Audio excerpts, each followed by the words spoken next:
안녕하세요. 미국 뉴욕 변호사 성선재입니다.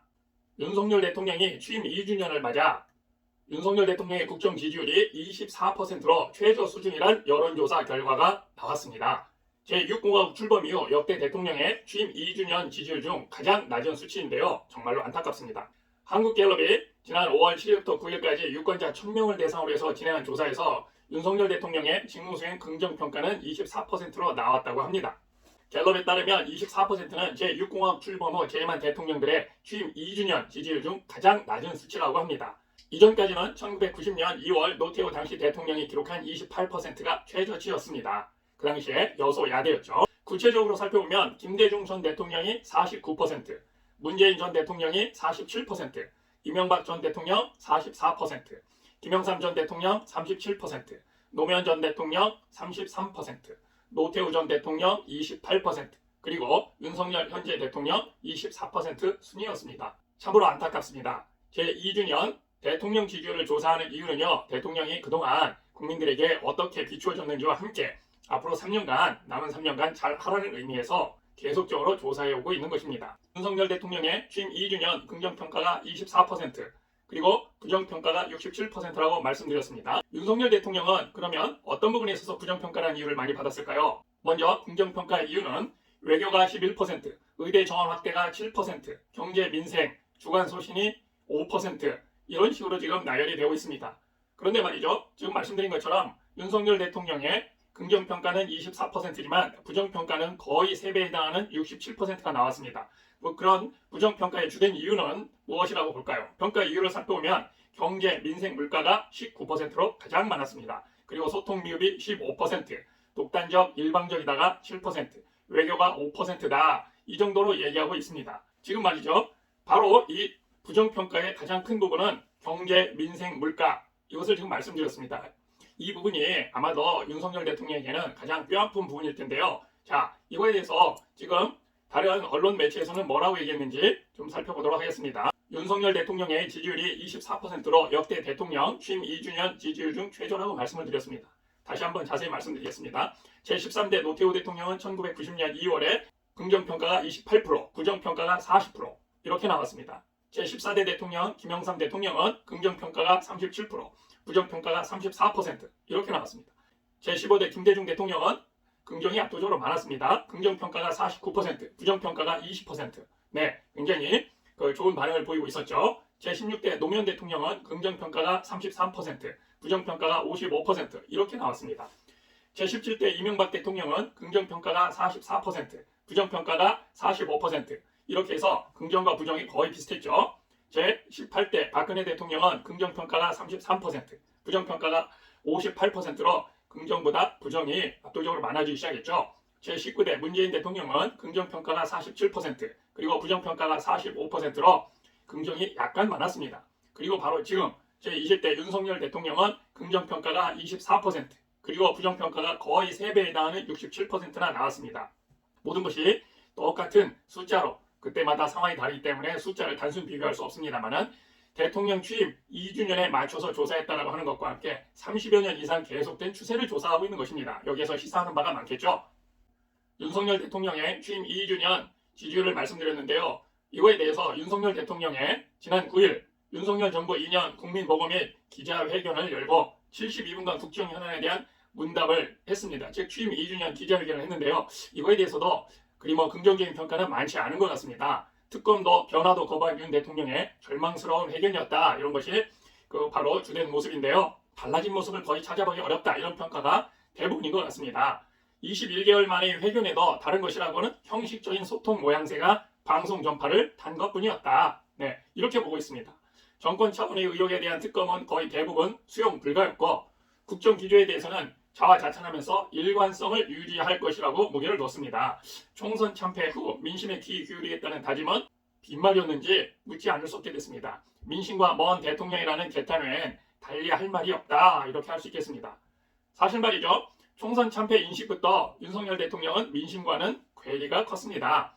윤석열 대통령께서는 국정 운영에 대해서 국민들이 많이 부족했다고 평가를 내린 것을 인정하면서도 국민들께서 체감하는 변화가 많이 부족했다. 정부 정책을 설명드리고 소통하는 것이 많이 부족했다고 체감과 홍보 탓으로 문제를 돌렸습니다. 국정 방향은 옳은데 열심히 했는데 국민이 알아주지 않는다는 것이 지난달 16일 국무회의 입장에서 하나도 달라지지 않은 것입니다.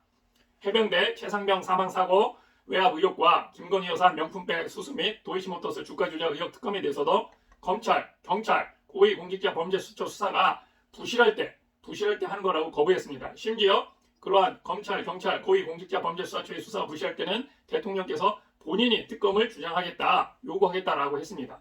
참 상식적이지 않은 말씀입니다. 본인이 지금 특검에 대해서 하지 않겠다고 대통령께서 말씀을 하시면서 만약에 현재 검찰, 경찰, 고위공직자 범죄수사처의 수사가 부실할 때 나라도 특검을 요청하겠다. 자, 일반적으로 받아들이기 어려운 말씀들을 하고 계십니다. 자, 국민들이 이 부분에 대해서 공감하지 않는 것이죠. 김 여사의 명품백 수수에 대해서도 아내의 현명하지 못한 처신으로 국민께 걱정 끼쳐드린 부분에 대해서 사과를 드린다고 하면서도 이거에 대해서 정치 공세라고 치부했습니다. 정치 공세라고 하면 이 부분에 대해서 조금 더 과감한 입장을 밝혀주셨으면 어땠을까? 네, 이렇게 지금 해석이 되고 있습니다. 윤석열 대통령은 국정 기조에 대해서 고칠 것은 고치고 지킬 것은 지키겠다고 했지만 모두 발언을 보면 사실 이것은 굉장히 빈말에 가깝습니다. 사실 이번에 윤석열 대통령 취임 2주년 기자회견에 대해서 의견들이 분분했습니다. 일말에 기대를 한 것은 바뀌어야 할 절박함이 컸기 때문입니다. 윤석열 대통령 국민과 함께 신뢰 회복의 마지막 기회일 수 있었습니다. 회견을 앞두고 그래서 진보 보수를 떠나 각계각층에서 국민이 듣고 싶은 이야기를 들려주길 당부한 이유도 아마 그것이었을 겁니다.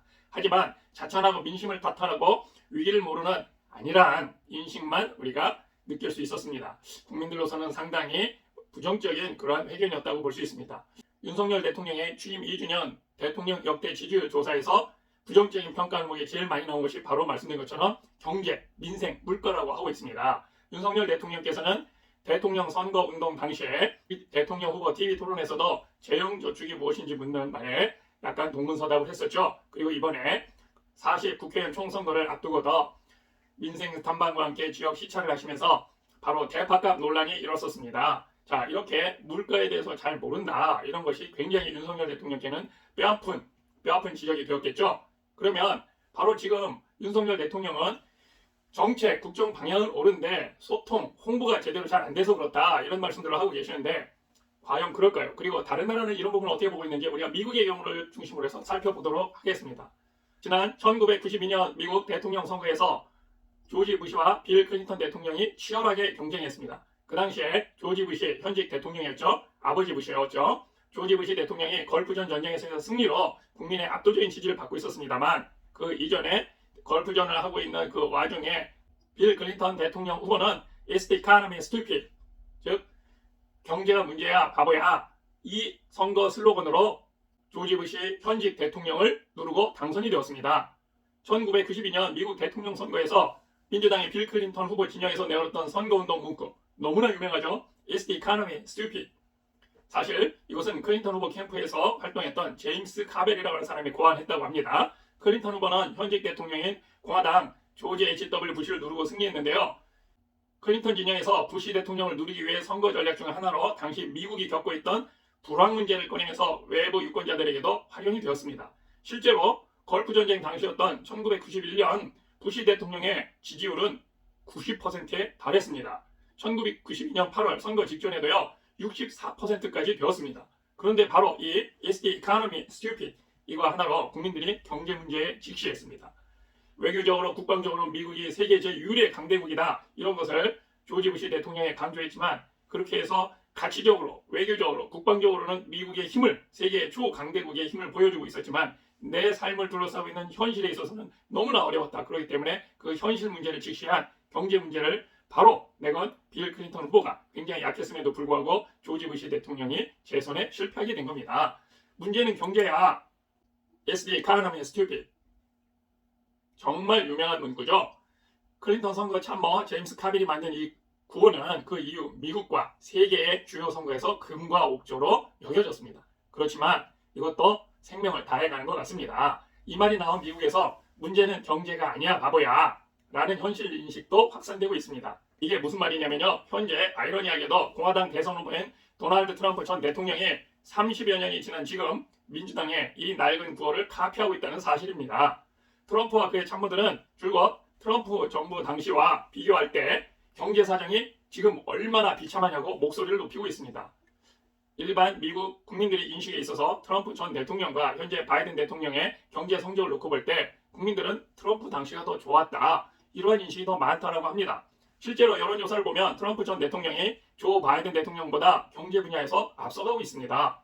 무엇보다 바이든 대통령이 취임 이후 물가가 18% 올라 바이든이 국민적 신뢰를 얻지 못하고 있습니다. 도덕적으로 가치적으로 우월하다고 하지만 그보다 더 중요한 것은 경제적으로, 즉 민생, 물가가 너무 올라서 밖에 나가서 밥 한 번 사 먹기 힘들다. 이것이 가장 큰 문제입니다. 바이든 재임 기간 중 누적 임금 상승분이 누적 물가 상승분에 미치지 못해 먹고 살기가 더 어려워졌다고 느끼는 미국인이 다수를 차지한다고 합니다. 영국 파이낸셜 타임스와 미시건대 경영대학원 공동조사에서도 바이든의 경제정책 지지율이 36%에 그쳤고 반대 비율이 59%에 달했습니다.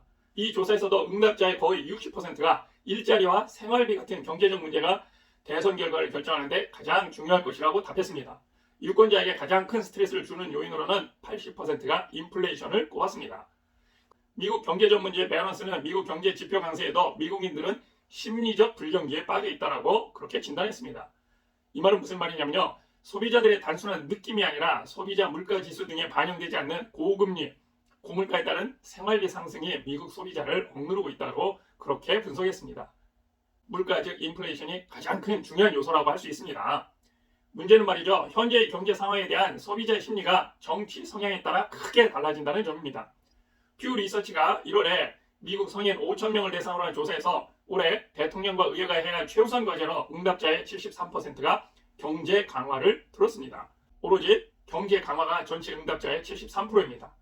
그렇지만 경제가 최우선순위가 되어야 한다는 응답이 민주당 지지자는 63%, 공화당 지지자는 84%에 달했습니다. 이렇게 말이죠. 공화당을 지지하느냐 민주당을 지지하느냐에 따라서 경제 강화에 대한 지지 정도도 다르게 나타나고 있습니다. 미국의 여론조사 기관 유거브가 지난 1월에 실시한 조사에서도 유권자가 정치 프리즘으로 경제를 바라보고 있는 것으로 드러났습니다. 민주당 지지자 중 바이든 정부에서 경제가 나아졌다는 비율이 약 49%였으나 공화당 지지층에서는 이 비율이 겨우 6%에 불과했습니다. 바이든 재임 중 경제가 나빠졌다는 응답 비율은 민주당 지지층에서는 18%에 불과했으나 공화당 지지층에서는 무려 72%로 올라갔습니다. 인플레이션으로 고통을 받는다는 응답률도 민주당 지지자층에서는 39%인데 반해서 공화당 지지자층에서는 무려 67%를 기록했습니다. 즉 공화당을 지지하느냐 민주당을 지지하느냐에 따라서 경제 성과를 평가하는 인식이 달라지고 있습니다. 다시 윤석열 대통령의 취임 2주년 국정 지지율 조사에서 긍정평가 24%, 부정평가 67%로 나온 이 조사에서 그중에 부정평가 요인의 가장 주된 요인인 경제, 민생, 물가 이 부분에 대해서 부정평가가 67%고 긍정평가가 24%라고 한다면 부정평가의 원인 중 압도적 1등이 경제, 민생, 물가라고 하는 것에 대해서는 윤석열 대통령이 뼈아프게 받아들여야 될 것입니다. 그것이 과연 민주당이냐 국민의힘 지지냐에 따라서 크게 차이가 나지 않았다는 겁니다. 민주당 지지자층에서뿐만 아니라 국민의힘 지지자층에서도 즉 보수층에서도 현재의 경제, 민생, 물가가 제대로 잘 되고 있다. 경제 성적이 현재 좋다. 국민들이 먹고 살기 편하다. 이렇게 생각하는 비율이 적다라는 얘기입니다. 100세를 넘긴 104세 전 연세대 명예교수 김영석 교수께서 대통령의 무지는 나라를 불행하게 만든다. 이렇게 말씀을 하시면서 이것을 에둘러 표현하셨습니다. 대통령의 무지라고 하고 있습니다. 단정적으로 얘기를 하면 무능이라고 얘기하고 있습니다. 경제, 민생, 물가가 어렵다라고 하는 것은 결국은 그 원인을 모르지 않습니다. 근데 대책을 제대로 못 내놓고 정책을 집행으로 해서 실천해내지 못하고 있기 때문에 그렇습니다. 이런 부분들은 결국은 대통령의 무능이라고밖에 할 수 없습니다. 윤석열 대통령의 무능함은 결국은 누가 손해를 보느냐? 국민들이 손해를 보고 국민들이 불행해지는 겁니다. 사실 국민들은 말이에요. 최상병 특검, 도이치모터스 특검, 김여사 명품백 이런 거에 대해서 크게 관심이 없습니다. 국민들이 관심이 있는 부분은 바로 경제고요. 민생이고 물가입니다. 국민들이 체감하는 물가와 일자리가 사실 제일 중요한 기준입니다. 대통령 2주년이건 3주년이건 대통령의 업적은 무엇으로 평가받느냐? 경제, 민생, 물가로 평가받는 겁니다. 지금 물가 수준이 10,000원 가지고는 밥도 사 먹을 수 없습니다. 그리고 자고 일어나면 물가가 뛰고 있습니다. 이거에 대해서 국정 기조가 옳은데 국민들이 잘 이해하지 못하고 있다. 정부가 제대로 옳게 가고 있는데 국민들을 잘 설득하지 못하고 있다. 이렇게 표현하는 것은 사실은 굉장히 어불성설이다. 그리고 본말이 전도되었다. 이렇게 할 수 있습니다. 더 이상 그 소통 홍보 부재로 인해서 이 문제가 해결될 수 있다라고 바라보는 관점보다는 그것이 아니고 바로 경제 정책에 대해서 민생, 경제, 물가 이 부분을 아우르는 경제 정책이 민주당이 다르고 국민의힘이 다르지 않다라고 봅니다. 윤석열 대통령의 취임 2주년 국정 지지율 조사에서 부정평가의 첫 번째 원인, 첫 번째 요인 바로 경제, 민생, 물가. 자, 경제, 민생, 물가가 즉 뭡니까? 국민들이 편하게 먹고 살 수 있도록 국민들이 먹고 사는 문제를 해결해 주는 거 아니겠습니까? 자, 윤석열 대통령께서 국민들이 먹고 사는 문제에 집중할 수 있도록 그리고 이것이 정부 정책의 홍보, 소통을 잘못해서 현재 경제, 민생, 물가가 잘못되고 있다. 이런 인식을 확 뜯어 고쳐야 됩니다. 중요한 것은 본질에 있습니다. 경제, 민생, 물가가 잘못된 거지 홍보, 소통이 부족해서 경제, 민생, 물가가 안 좋아진 것이 아니다. 이런 것을 깨닫고 앞으로 윤석열 대통령이 국정 지지율에 있어서 자 최저, 최하, 꼴찌라는 불명예를 싣고 내년 국정 지지율 3주년 그리고 바로 5년 뒤 대통령 퇴임 후에도 국민들로부터 윤석열 대통령 당시에는 극심한 정치적 혼란이 있었지만 경제, 민생, 물가는 좋았다. 이런 평가를 받을 수 있는 날이 오기를 기대하겠습니다. 여러분 재미있고 유익하였다면 구독과 좋아요 꼭 부탁드리겠습니다. 감사합니다. 지금까지 미국 뉴욕 변호사 성선재였습니다.